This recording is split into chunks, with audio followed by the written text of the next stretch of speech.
Welcome back to the Briar Chronicles. I'm Kadesh, and this week we're going to be talking about the drilling out of a pipe. And there's two methods to doing it, and we're going to discuss both of them with some visuals as per usual, the whole 9 yards. But before we do, I'd like it to make it more of a tradition where we kind of do a little bit of a beverage review, whether beer or liquor, whiskey, fine spirits, whatever it may be, and tobacco. So, what do we got today? We have Rainier Gold, Blend 71. This is actually, it comes in a really nice little container.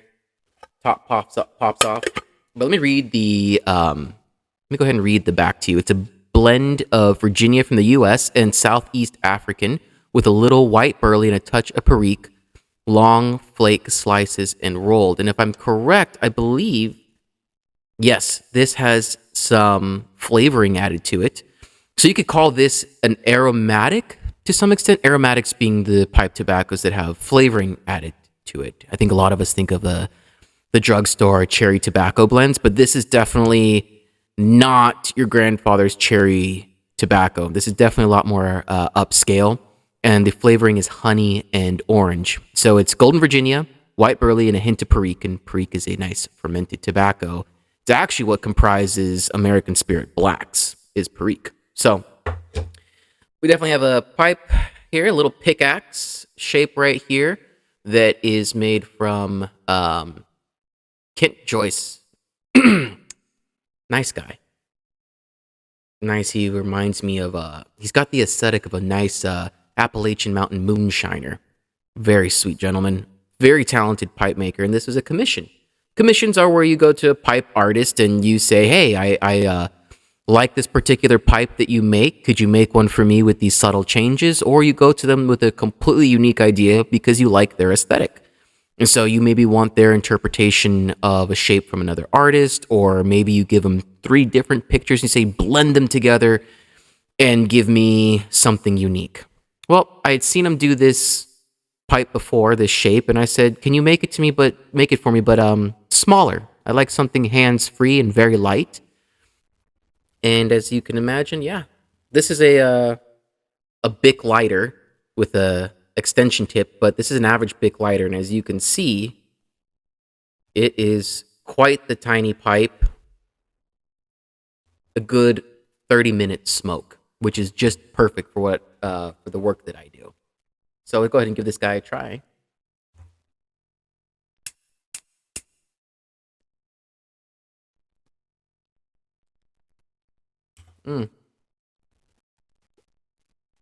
This is slowly becoming actually one of my favorite tobaccos.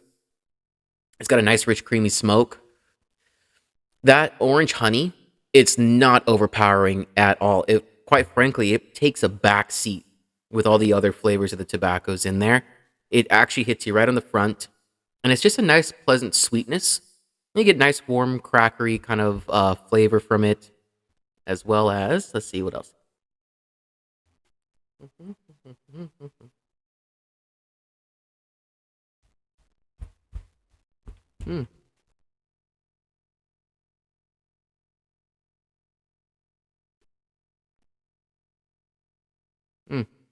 Nice kind of woody flavor, but it's all just kind of mellowed out. It reminds me of a really strong kind of weedy sweet bread. It's like a baked good. It's really nice, and it's becoming a really nice regular smoke. It's complex enough that it keeps you intrigued, but not complex enough to where you feel like wasting it if you have it as an everyday smoke. But it's really good. I believe Smoking Pipes carries it. So here's what it looks like. It's called Rainier Gold. Very, very, very delicious. And then for our spirit today, we have Kilbrin Irish Whiskey. Now, this is actually a decent whiskey. It's quite a bargain for the buck. I think this thing is probably right around $20 a bottle. I like it for mixed drinks, and I actually like sipping it by itself. And it's been a long weekend. It really has. Kids have been sick. Everyone's got the flu. It's Washington State, so it gets dark really early. Lots of rain, very cold. So yeah, we've all been under the weather. Not just physically healthy, but mentally healthy too as well. So been trying to make sure that we kind of keep our spirits up during this depressing time of the year. So, cheers. Good Friday drink. Let's see. Mm,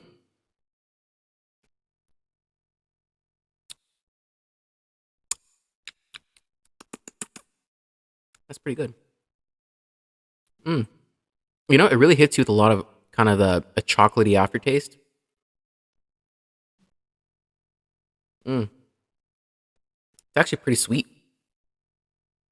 You get kind of like some fresh fruit flavors in there. Definitely some chocolate. But it's a great by itself, great on the rocks, and a great mixer too. It's quite a steal for the price. Highly recommend it. All right. Now that we've had our smoke, we've had our libations, had some good whiskey. Now it's time to get down to business. Pipe business. Let's talk about drilling today. So you saw the shaping. We talked about the various methods that you can go about shaping. There's plenty more. Ask any pipe maker when it comes to shaping or what their philosophy is on pipe making, and you're going to get 1,000 different answers. So I'm here to present you with the most common and the easiest. And as you get going on your own pipe making journey and you get a couple years underneath your belt, you'll start discovering your own way of doing things. But let's talk about the two main ways. The first one is freehand drilling. And freehand drilling goes hand in hand with freehand shaping. So that's where you're creating a shape that you can't necessarily chuck into the lathe and drill out per se. It's an organic shape. So what you do is you shape it first, as we did in the first video. We shaped our little pipe first. And now we're going to go ahead and drill it out. So let me take a look here.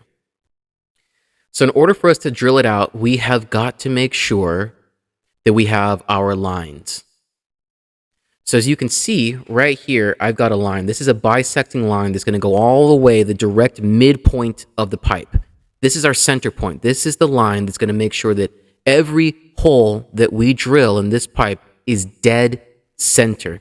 That's a big thing. You do not want your you don't want your pipes, the holes that you have, you don't want them misaligned. The reason why is it can affect the smoke quality and the longevity of the pipe.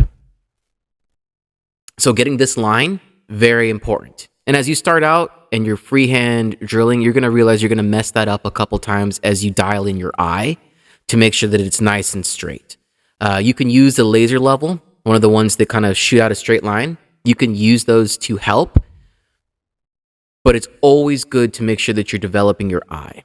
So it's good to use that as a crutch. Maybe check the lines that you drew, but try not to completely and totally rely on it, because you want to always be fine-tuning your skill sets, your muscle memory, and your eye for detail. And when you have a handicap like a laser light and you're using it all the time, you miss out on that ability to be able to develop your eye. So now you may be asking, what are these blocks? These blocks are very important for the drilling process. So we have this, as you can see, I'm drawing, we have our straight line that goes all the way through. All right, so I'm going to draw this out here for you guys so you can kind of see what's going on.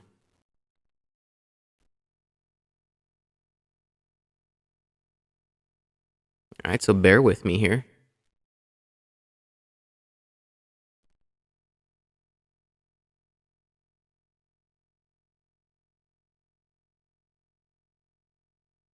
Now, this is not going to be the best representation because the lines are going to be all crooked because I'm just kind of tracing over some lines, which, we don't have to worry about that too much right now. This is just for illustrative purposes for you guys. All right, so now we have our bisecting line. That's really important. This is what's going to go ahead and make sure that we're drilling everything straight, because once again, we want our drilling spot on so that way our pipe lasts and it smokes well. Because if it's not built to last and it doesn't smoke well, then what good is it? All right, that's going to be the most important thing. Outside of artistry, the mechanics, the engineering of your pipe is number one, artistry second. Doesn't matter how beautiful it is if it doesn't smoke good. So now you're going to see these two lines right here. So one line represents the angle at which our shank, or in this case our shank, but normally it's the angle at which our stem is going to be coming out of the pipe. So you want to go ahead and determine what angle do I want the stem or the shank to be at. And in this case, I want it to match up with the bottom and the top line. So you see that line runs through. The second line is the airway. Where does the airway hit the tobacco chamber? So I have it moved up just a little bit so I have enough room on the bottom. I don't want my pipe tobacco chamber to be drilled too close to the bottom. All right. You want about up to maybe about 1/4 of an inch or less, but there's a level of tolerance that you have to have, because remember, as you're smoking your pipe, all of that heat is going down towards the bottom. So you have to be cognizant of the heat and where some weak points are going to be at, and where it is too thin, that's going to be a point of potential failure. So you want to make sure there's enough meat at every point that there's going to be that heat involved. So I moved my airway up just a little bit to give myself some extra room. Just in case I need to shave off some from the bottom, I want to make sure I'm out of the danger zone of a burnout. So once we have this all up, then I follow through, and where they intersect with this middle line is where I'm going to go ahead and put these blocks. All right, and I'm going to explain their purpose here in a second. So now that we have our blocks, they're glued on the center line, and there is holes that is going to be very hard to see. But let me see if I can get a pointer out here. So if you see, I punched holes right here. These are the intersection points. This is where the mortise, or the angle of my stem or shank, this is where it intersects with the center line. This is where my airway intersects with the center line. And here is where my tobacco chamber intersects with the middle line. So now I have my points of intersection that will help guarantee that this is going to be all lined up and drilled perfectly. So what happens here? Why do I have these? Well, I'm going to demonstrate right here, but we'll have some B-roll footage so you can definitely see it. But on the tailstock of my lathe, there is a very fine point that will point or be right at that intersection point, right about here. And then my drill bit is going to be right here. So when I hold them together like this ensures that my drill bit drills all the way through to where it needs to be, but it is following this line. And then once that's drilled, then I move to the next one, and then I move to the next one. Each time guaranteeing that all of these points are going to line up. All right? So that's how you do the freehand drilling, and these lines help too, because I'll use my drill bit every now and then to measure how far do I drill in. So I might put it right here and realize, all right, my mortise is only going to go in that far, so then I'll measure it off like that on my lathe so I know how far to go in. Same thing with my airway, I'll measure it off and be like, all right, this much, and the same thing with my tobacco chamber. All right, this much for each respective drill bit for the process. So that's option 1 for freehand drilling. Now, there are other people who choose to do another method, which is they will have something like this. This is what we call a 2-jaw chuck. And as you can see, there are little points right here, and I'll go grab those here for you a second. Honestly, I should have been better prepared, but hey, this is not a professional show, so we're good. So we have these little points right in here. I'm going to screw these in for you and show you what they do. And as you can see, as I pull it through, it's a little point. And these 2 little guys are meant for absolute grip on the block. So,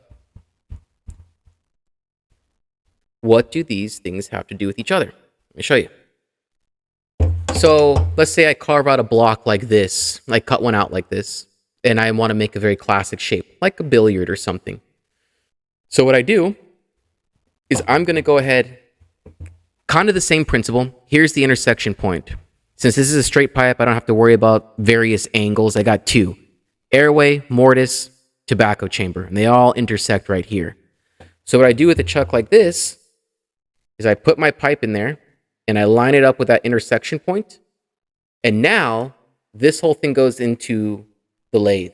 It spins, and then I can go ahead and drill it out.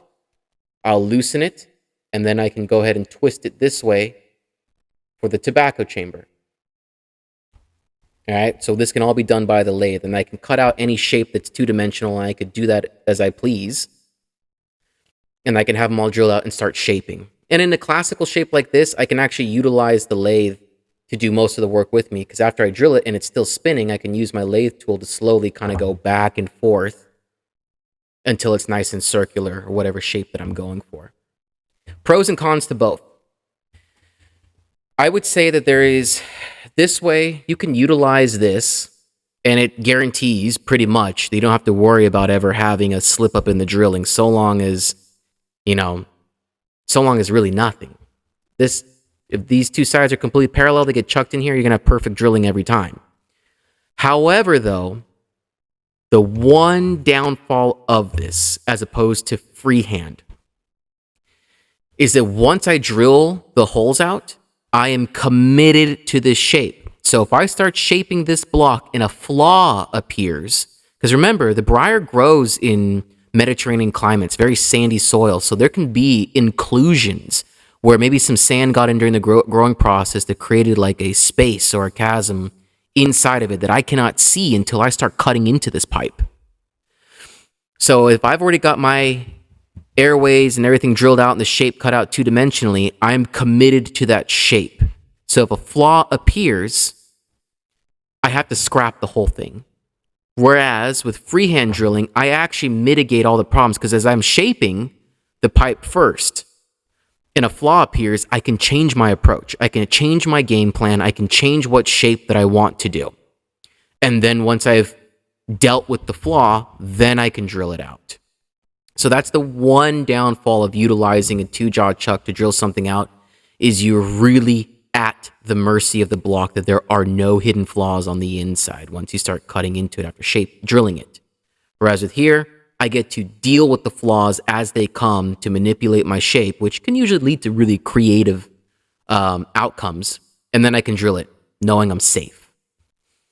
So that's pretty much the whole process when it comes out to drilling, is you have tools like this to drill it all out on the lathe, guaranteed perfect drilling, but you're at the mercy of the flaws that are hidden in the block. Or you can shape it first, create the same shape, but deal with the flaws as they come. The only thing is, it just requires a lot of practice to get your eye just right to make sure these lines are all drilled straight. I cannot tell you the frustrating times starting the pipe making journey and having to scrap perfectly good blocks of briar because I messed up the lines here. And one last thing that we will talk about is the order of drilling process. You're going to drill the mortise first. So that's where the stem or the shank will stick in the angle. Then you drill the airway. And then last but not least, you drill out the tobacco chamber. So it's mortise, airway, tobacco chamber. Alrighty. In the next video, we will go ahead about prepping bamboo is what we're going to be talking about, because this pipe is going to be a bamboo pipe, and I actually have some models to kind of show you what it's going to look like. So at the end, we're going to look like something like this is what we're going to end up with. I got a couple more examples. Something like this is what we'll end up with. And I'm going to show you how we prep the bamboo, how we secure it to make sure that it's not going to break or crack. And then we're going to move to the stems. Then we're going to move to finish work. And then last but not least, I'll show you the final product, how we finish a whole pipe out. And I need you guys to like and subscribe, because at the end, when this pipe is done, we will be having a raffle for the pipe that is done, which is going to be valued at about $400 is what the value of that pipe will be, and it will be up for grabs. So make sure that you like, you subscribe, and you have your alerts on so you can be aware when the next video is going to drop, because that last one is where we will be starting to get ready for the raffle. So like, subscribe, and share with your other pipe friend enthusiasts who ever wondered about pipe smoking or have ever wondered about how you go about making a pipe. Share it with them. They're going to love it. I know it. All right. This is Kadesh with Catholic Pipes and the Briar Chronicles. I hope you have a blessed day.